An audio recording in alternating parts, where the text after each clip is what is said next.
Allez, c'est parti. Est-ce que ça c'est fait? Je sais bien, tu vois. C'est le fromage.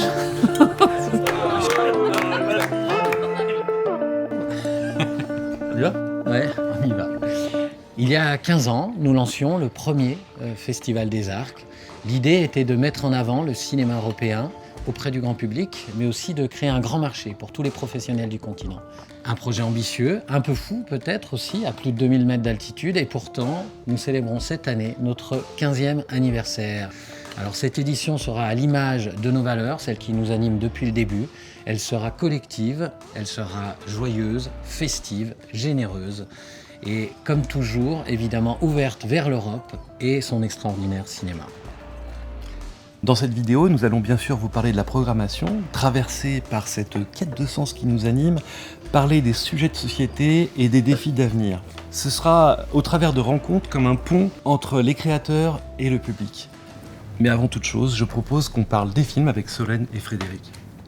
Déjà, je pense qu'on peut parler d'un très bon cru. On a visionné avec beaucoup de plaisir les centaines de films qui nous ont été proposés, près de 700 cette année. Il y a de grandes tendances qui se dégagent. On sent que les artistes parlent de notre monde, qui change, et ça donne de très belles propositions, notamment en compétition. Frédéric ? Pour cette édition anniversaire, notre compétition propose le meilleur du cinéma européen en 2023, du fantastique, de l'intime, du thriller. Et il va révéler aussi cette année un nombre impressionnant de très très bons comédiens et comédiennes. Animal est une observation minutieuse des clubs de vacances all-inclusive dressant le portrait d'un groupe de gentils organisateurs pour qui s'amuser est un devoir. Sofia Exarchou, en figure de la nouvelle vague grecque, signe une tranche de vie naturaliste d'une grande humanité. Explanation for Everything de Gábor Ress est un tableau de la société hongroise contemporaine au travers de portraits croisés liant éducation, médias et politique. Un scénario magnifique et des acteurs bluffants pour un film qui détaille avec intelligence une polarisation politique universelle. Après Home, la réalisatrice flamande Fintrock revient avec un drame envoûtant explorant la psyché humaine. À mi-chemin entre la sainte et la sorcière, le personnage de Holly, interprété par une jeune comédienne magnétique, questionnera chacun sur son rapport à la spiritualité. Huis clos tendus dans le microcosme scolaire révélant la complexité de la morale contemporaine, la salle des profs d'Ilker s'attaque est une merveille de précision où se mêlent vérité, mensonge et rumeurs dans un collège en Allemagne. Xavier Legrand est de retour après le succès de Jusqu'à la garde en 2017 avec un thriller sous haute tension, Le Successeur. L'indicible y bouleverse la vie de Marc-André Gondin, la révélation du film québécois Crazy, en créateur de mode endeuillé et esseulé. Quitter la nuit de Delphine Girard impressionne par la force de sa mise en scène précise et haletante et la performance de son casting mêlant talent confirmé, Anne Dorval et Verley Battens, et révélation magistrale, Selma Alaoui et Guillaume Duhem. Dans Sweet Dreams, le passé colonial néerlandais est décrypté avec force et sensibilité par la réalisatrice bosnienne basée à Amsterdam, Ena Sandiarevic. Un conte décalé et cynique, habilement réalisé, qui représentera les Pays-Bas aux prochains Oscars. The Hypnosis est une comédie noire satirique qui s'attaque au monde de l'entreprise avec tout l'art du malaise à la scandinave. Interrogeant frontalement la politesse distante des Nordiques et le caractère performatif de nos vies, le Suédois Ernst de Gier décortique avec intelligence pour son premier film un couple qui s'affranchit des conventions sociales. Pour son second film, la lituanienne Maria Kaftaradze propose une immersion d'une grande douceur au format 16 mm dans l'intimité d'un couple hors norme composé d'une danseuse et d'un interprète en langue des signes. Slow est un film plein de fraîcheur, porté par des interprètes remarquables et parsemé de séquences de danse saisissantes. Et Guillaume, on a un programme de court-métrage. Oui Frédéric, ce seront 16 films cette année qui seront proposés à la compétition. Une programmation assurée par Pascal Faure. Il y aura des films de fiction, de l'animation, du documentaire, bref, tout ce que le cinéma européen a de plus riche à nous proposer. Les courts-métrages passeront devant les longs-métrages pour qu'un maximum de spectateurs puissent en profiter. Qui dit compétition dit évidemment jury, et on aura de formidables jurys cette année, à commencer par un jury long qui sera présidé par Asghar Farhadi, le grand réalisateur iranien. Il sera accompagné du comédien Vincent Lacoste, de la compositrice Irène Drezel, de la comédienne Rebecca Marder et de la romancière et réalisatrice Christine Angot.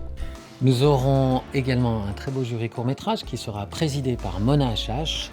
Elle sera accompagnée de Victor Belmondo, Lucie Debay, Miss Peinenbourg, Fanny Sidney et Patrick Fabre. Alors après la compétition viennent évidemment les sections non compétitives dont vont nous parler Solène et Frédéric. Oui, cette année, on a choisi les Pays-Bas comme pays focus et on va représenter le cinéma néerlandais par les jeunes pousses, les jeunes cinéastes. On va présenter 8 longs métrages et 7 courts métrages, mais on va aussi célébrer les maîtres comme Paul Verhoeven. Alors nous aurons aussi notre section avant-première qui présentera le meilleur du cinéma français à venir. Nous aurons les comédiens et comédiennes Jonathan Cohen, Isabelle Huppert, Vincent Macaigne, Nadia Tereskevich, William Legbill ou encore Benoît Magimel. Dans cette section cohabiteront les films des réalisateurs confirmés tels que Cédric Kahn, Luc Jacquet, Stéphanie Di Giusto, Joachim Lafosse, Erwan Leduc, Élise Girard ou encore Sébastien Lipschitz, mais aussi des révélations comme Julien Carpentier, Victoria Musildak, Sébastien Vanitschek et bien sûr d'autres surprises encore à découvrir là-haut au sommet des montagnes. Côté européen, il y aura également la section Playtime qui regroupe le meilleur du cinéma de divertissement européen, en explorant à la fois la comédie, le thriller, le film d'action, de vrais films grand public pour un bon moment en salle. On comptera également la section Auteur avec un grand H qui propose un regard singulier et plus exigeant sur le cinéma contemporain.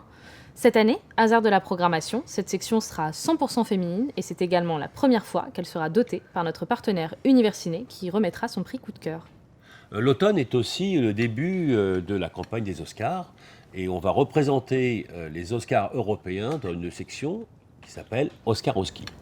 Les Arts Film Festival, c'est aussi un programme jeunesse pour tous les âges, de la maternelle jusqu'au lycée.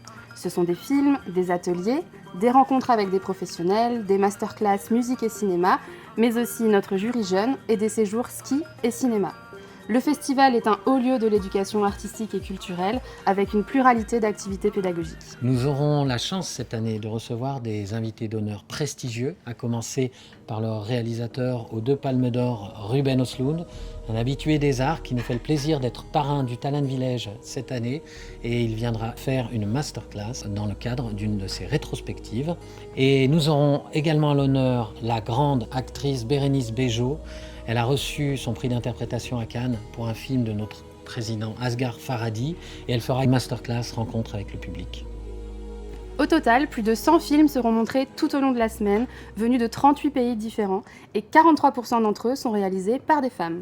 Notre sélection est riche, éclectique, exigeante, au plus près de nos valeurs et nos engagements. Le festival est engagé sur un certain nombre de sujets de société, au premier titre desquels une certaine idée de l'Europe et au travers elle de sa filmographie. Et puis on a un programme qui s'appelle Déplacer les montagnes, dans lequel on invite des grands sujets de société. Alors ça peut être la parité, la transition écologique. Cette année, un fil directeur qui sera intitulé Cinéma en thérapie, la santé mentale derrière et devant la caméra. Alors ce sera un programme qui s'adressera à la fois au grand public, au travers de rencontres, de débats, et puis aussi aux professionnels, au travers d'un atelier à l'Industrie Village, et puis d'une nuit en refuge, où nous réunirons des professionnels et également des experts. On aura la chance pour tout ce programme d'être accompagné par Jean-Victor Blanc, qui est psychiatre et qui est également le créateur du festival Pop & Psy. Dernière chose, mais pas la moindre, on fêtera cette année les 10 ans du prix Sisley Les Arcs Femmes de Cinéma. Philippe Dornano, le président de Sisley, nous fera la joie de venir remettre le prix à la 10e lauréate, Alice Rohrwacher, en la présence de précédentes lauréates qui nous feront le très grand plaisir et la grande joie de revenir aux Arcs pour l'occasion. Aux Arcs, nous organisons 2 événements professionnels. Le premier, l'Industrie Village, est un des marchés de financement de films les plus réputés en Europe. Il accueille plus de 600 participants autour d'une quarantaine de projets. Par le passé, nous avons accompagné des réalisateurs et des réalisatrices tels que Laszlo Nemes, Alice Rohrwacher, Lucas Dondt ou Runar Runarsson. Nous accueillons également de nombreux professionnels de la musique à l'image et nous proposons une série de concerts événements avec notamment la révélation Zao Sagazan, Vitalik, Charlotte Adigéry ou encore Voyer. Notre deuxième événement professionnel, c'est le Sommet des Arcs qui réunit distributeurs et exploitants pour un programme de projection de films, discussions, ateliers, tables rondes Ce sera aussi cette année le grand retour du hackathon du cinéma. Ce sont près de 300 participants que nous attendons au sommet. Allez.